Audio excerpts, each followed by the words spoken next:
I think we will. You're right, it's a challenge. I mean, the agenda of President Trump is to unleash American energy. The last 4 years, the Biden administration was more to shackle American energy. But you're right, there's rapidly rising demand. And what we as the government need to do is enable private businesses to build the things they want to build and invest in the things they want to build. We're not going to do this building ourselves, but we're going to enable private businesses to do it. Well, I'm glad that you brought up private businesses, and to kind of put a finer point on this idea of urgency, we actually heard from Mark Zuckerberg yesterday, pledging billions that Meta is going to invest in data centers. But it is raising concerns about an energy crisis to fuel it. I'm wondering, have you spoken to Mark Zuckerberg or Meta about their plans? Oh, we speak Meta extensively about their plans. And yeah, there's a number of the hyperscalers that have huge investment opportunities. We're excited about that. This is the newest energy-intensive industry to arise. That's what artificial intelligence is, energy-intensive industry, taking the most sophisticated, most expensive form of energy, electricity, and turning it into intelligence to transform our world and protect our nation.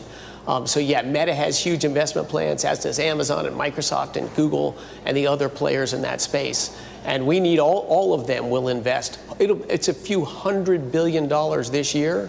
In fact, you'll hear at the conference today announcements. It was 70 and I think now $90 billion just in the state of Pennsylvania. When you hear big investments, though, and how much energy that is going to take, what's your level of concern, though, that there is going to perhaps be such a great demand? Can the U.S. really keep up with it? Absolutely. You know, United States energy production, because of the shale revolution, just exploded in the last 10 or 12 years. Pennsylvania is a massive energy producer today. Pennsylvania exports more energy out of its state than any other state except for Texas. And Pennsylvania could massively grow its energy production, just doesn't have enough pipeline capacity to move that natural gas out of the state. So what's going to happen is more of that gas or additional gas will be consumed in Pennsylvania, turned into electricity, generated intelligence, and keep the United States ahead of China in the AI race. So I want to talk about oil, and I also want to welcome in our audience that has just joined us. We are talking to the U.S. Energy Secretary Christopher Wright. I'm Tyler Kendall. I want to show you some of these statistics that our analysts at Bloomberg pulled, that the U.S. oil rig count has dropped 13% since late February. It's in the midst of its longest contraction since 2020. I know that there were some incentives in the reconciliation package, but what further incentives is the administration considering to help get forward these oil rigs to continue drilling? Mostly it's get out of the way. You know, the Biden administration had 4 years, all of government approach to try to, as they said, end fossil fuels. Now, that didn't work very well. We went from 82% of American energy coming from fossil fuels before Biden took office to 82%, exactly the same when he left office. Those are just simply the energy sources that power our country and our world today.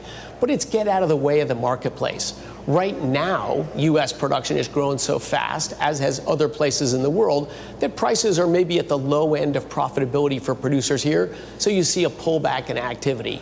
You're going to see, with these new investments in economic growth in the United States, we're going to see growth in demand for oil. And of course, that'll probably bump prices back up a little bit, keep drillers active. Well, you mentioned there perhaps a lower price environment. And part of this also, when we're talking about costs that these companies are facing, has to do with tariffs. And I wanted to ask you about copper in particular, which is essential to data centers and getting energy to help power AI.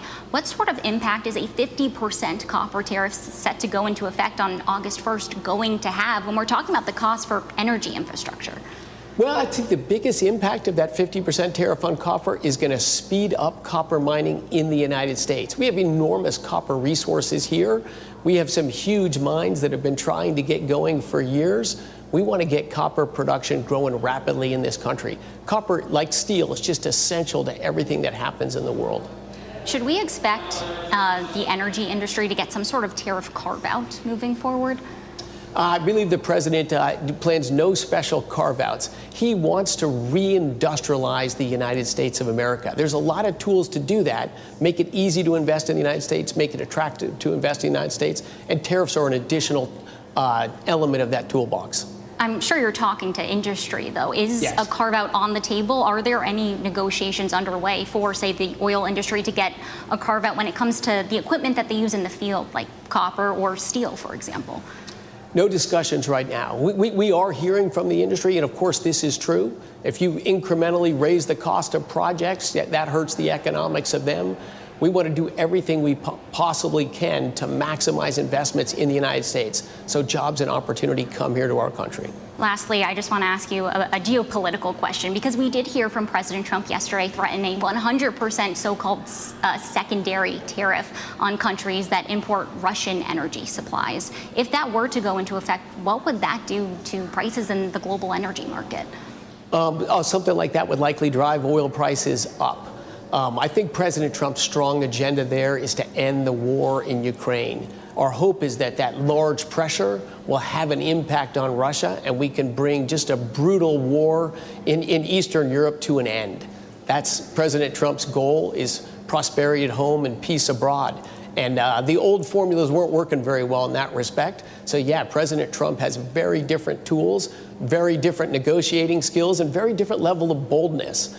I think we're going to see tremendous growth in peace abroad and prosperity at home.